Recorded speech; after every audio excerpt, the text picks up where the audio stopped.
Hi అండి, నేను మీ Anitha. Welcome to our channel. ఈరోజు వీడియోలో మరికొన్ని యూస్ఫుల్ టిప్స్తో అయితే మేము ముందుకు వచ్చేసాను.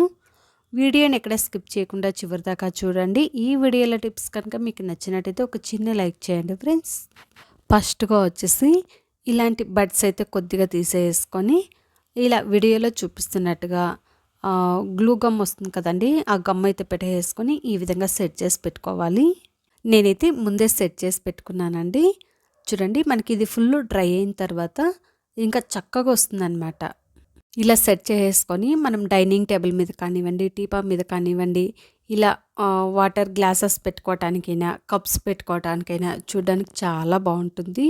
ఈ విధంగా మనం ఏవైనా పెట్టుకోవచ్చు అనమాట. అప్పడాలు కానివ్వండి, వడియాలు కానివ్వండి, అలా వేయించుకుంటూ ఉన్నప్పుడు మనము 1-2 గరిటెలు పెట్టుకొని అప్పడాలు తీస్తూ వేస్తూ అలా గరిటెతో చేస్తూ ఉంటామన్నమాట. అలా కాకుండా ఈ విధంగా ఒకసారి ట్రై చేయండి. ఇలాంటి ఫోర్క్ స్పూన్ ఒకటి తీసేసుకొని ఇలా వీడియోలో చూపిస్తున్నట్టుగా అప్పడంని ఈ స్పూన్కి ఈ విధంగా పెట్టేసుకొని, నేనైతే ఇక్కడ ఆయిల్ ముందే పెట్టేస్తానండి.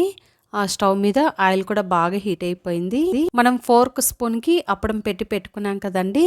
ఇలా అటువైపు ఇటువైపు రెండు వైపులా ఫ్రై చేసుకొని ఈ విధంగా ఈజీగా తీసేసుకోవచ్చు అనమాట.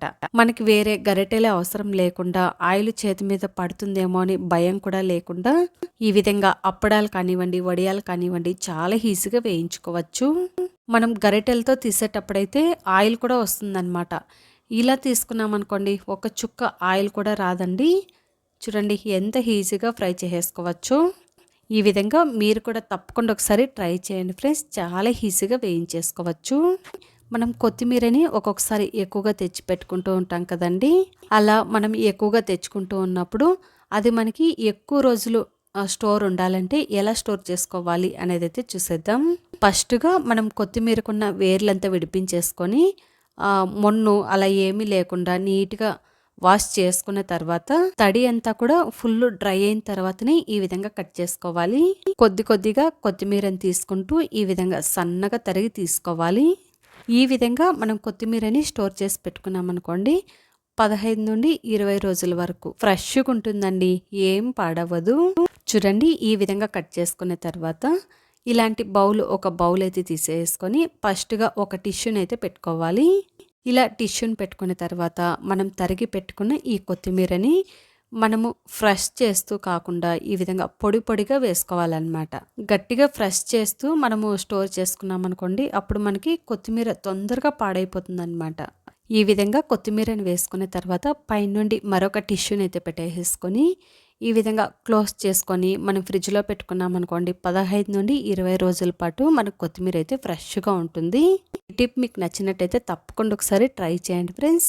ఇక నెక్స్ట్ వచ్చేసి చూడండి, ఈ విధంగా క్యారెట్ బీన్స్ని రెండింటిని సన్నగా తరుక్కొని ఈ విధంగా ఉడికించి తీసుకున్నాను. ఇప్పుడైతే స్టవ్ ఆన్ చేసుకొని ఒక ప్యాన్ పెట్టుకొని అందులో 2 స్పూన్ల దాకా ఆయిల్ వేసేసుకొని, ఆయిల్ బాగా హీట్ అయిన తర్వాత పోపు దినుసులు వేసేసుకొని కొద్దిగా ఉల్లిపాయ ముక్కలు, కొద్దిగా కరివేపాకుని వేసేసుకొని ఈ విధంగా వేయించుకున్న తర్వాత మనం ముందే ఉడికించి పెట్టుకున్నాం కదండి బీన్స్, క్యారెట్ ముక్కలు, అవి కూడా వేసేసుకొని ఒక 2 నిమిషాల పాటు ఈ విధంగా బాగా వేయించుకోవాలి. ఇవి ఉడికించుకునేటప్పుడే మనం సాల్ట్ వేసేసుకొని ఉడికించుకున్నామండి. ఇప్పుడేం మనం సాల్ట్ కూడా వేసుకొని అవసరం లేదు. ఇప్పుడైతే ఒక మిక్సీ జార్ తీసుకొని అందులో ముందే వేయించి పొట్టు తీసి పెట్టుకున్న పల్లీలు 1 కప్పు దాకా, 5 నుంచి 6 వెల్లుల్లిపాయలు, తగినంత కారం, చిటికెడంత పసుపు వేసేసుకొని కొంచెం బరకగా ఉండేటట్టు గ్రైండ్ చేసుకోవాలి. ఇలా గ్రైండ్ చేసుకున్న తర్వాత బీన్స్, క్యారెట్ ముక్కలు కూడా కొంచెం మనకి మగ్గాయండి. ఇప్పుడైతే ఈ పల్లీల పొడిని వేసేసుకొని ఈ ముక్కలకి ఈ ఉప్పు, కారం, పల్లీల పొడి అంతా బాగా పట్టేటట్టు ఒక 2 నిమిషాల పాటు ఈ విధంగా కలుపుతూ బాగా వేయించుకోవాలి. స్టవ్ని మీడియం ఫ్లేమ్లో పెట్టుకొని వేయించుకోవాలండి, లేదు అంటే అడుగు పట్టేస్తుంది. ఫైనల్గా కొద్దిగా కొత్తిమీరని అయితే వేసేసుకొని ఒకసారి అలా కలిపేసుకొని స్టవ్ ఆఫ్ చేసేసుకోవడమే. ఇంతే అండి, క్యారెట్ బీన్స్ పళ్ళెం అయితే రెడీ అయిపోయింది. పల్లీల పొడి వేసి చేసుకున్నాం కాబట్టి మనకి క్యారెట్ బీన్స్ పళ్ళెం అయితే టేస్ట్ చాలా బాగుంటుందండి.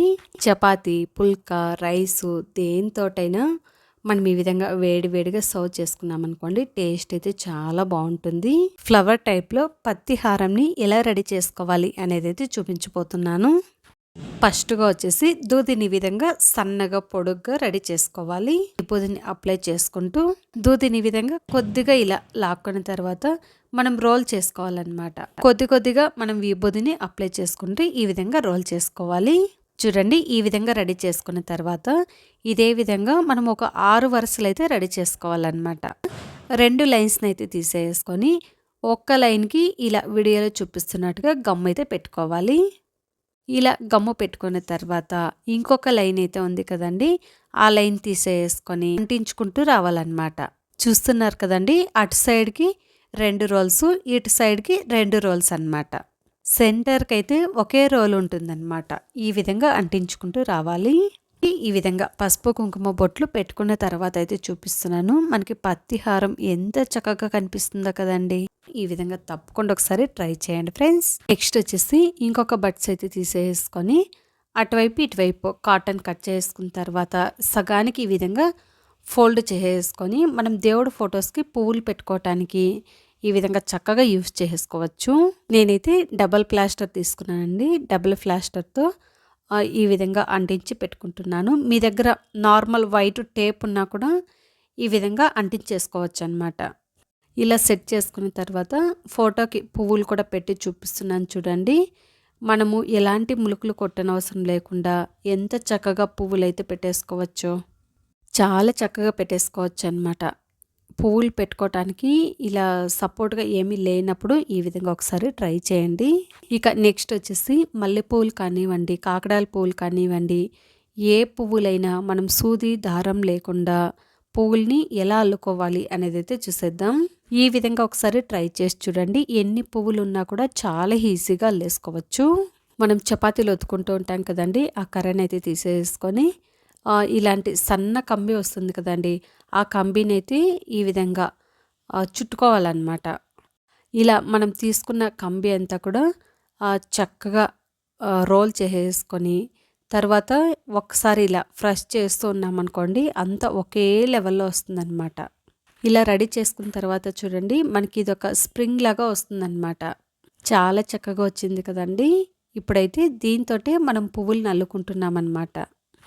ఒక్కొక్క పువ్వుని తీసుకుంటూ ఇలా వీడియోలో చూపిస్తున్నట్టుగా మనం సూదికి పువ్వులు ఎలాగైతే గుచ్చుకుంటామో సేమ్ అదే విధంగా కుట్టుకుంటూ రావాలన్నమాట.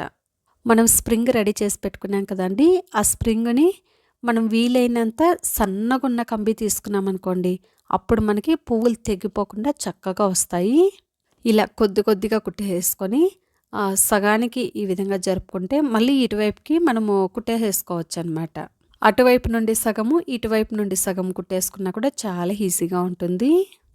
ఇలాగా మల్లెపూలు కానివ్వండి, కాకడాల పువ్వులు కానివ్వండి, కనకాంబరాలు, ఏ పువ్వులనైనా కూడా ఈ విధంగా కుట్టి పెట్టుకున్నాం అనుకోండి, చూడడానికి కూడా చాలా బాగుంటుంది. అండ్ ఇది కుట్టుకోవడం కూడా చాలా ఈజీ అన్నమాట. మనం ఎక్కడికైనా ఫంక్షన్లకు వెళ్ళాలనుకున్నప్పుడు ఈ విధంగా రెడీ చేసి పెట్టుకున్నాం అనుకోండి, మనకి జడలో పెట్టుకోవటానికి కూడా చాలా బాగుంటుంది. చూడడానికి కూడా చాలా అందంగా కనిపిస్తుంది. కొంతమందికి అయితే పువ్వులు అల్లుకోవడమే రాదు కదండి, అలాంటి వాళ్ళు ఈ విధంగా ట్రై చేయండి. చాలా ఈజీగా పువ్వులను అయితే అల్లేసుకోవచ్చు. ఇప్పుడైతే చూడండి, నేను ఒక రౌండ్ ఫుల్ అల్లుకున్న తర్వాత అయితే చూపిస్తున్నాను. ఈ విధంగా మీరు ఎన్ని పువ్వులనైతే అల్లుకోవాలి అని అనుకుంటున్నారో అన్ని పువ్వుల్ని చక్కగా అల్లేసుకోవడమే. నేనైతే ఒక 5-6 రింగులు వచ్చేటట్టు పువ్వులనైతే అల్లుకున్నాను.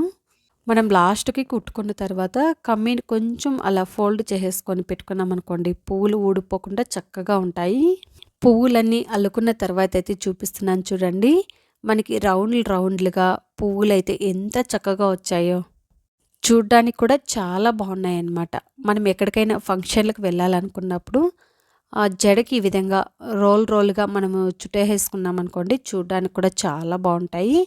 అండ్ పువ్వులు కట్టుకోవడం రాని వాళ్ళకు కూడా ఇది చాలా ఈజీగా ఉంటుందన్నమాట. ఇలాగా మనము మల్లెపూలను కూడా చాలా ఈజీగా కుట్టేసుకోవచ్చు. మల్లెపూలు కానివ్వండి, కాకడాల పువ్వులు కానివ్వండి, కనకాంబరాలు కానివ్వండి, ఏ పువ్వులనైనా కూడా చాలా ఈజీగా కుట్టేసుకోవచ్చు. ఈ విధంగా తప్పకుండా ఒకసారి ట్రై చేయండి ఫ్రెండ్స్.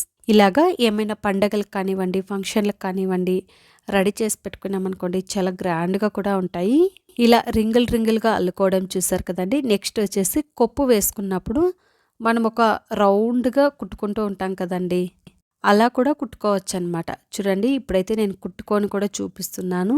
ఈ విధంగా కుట్టి పెట్టుకున్నామనుకోండి, కొప్పు వేసుకున్నప్పుడు పెట్టుకోవటానికి చాలా బాగుంటాయి.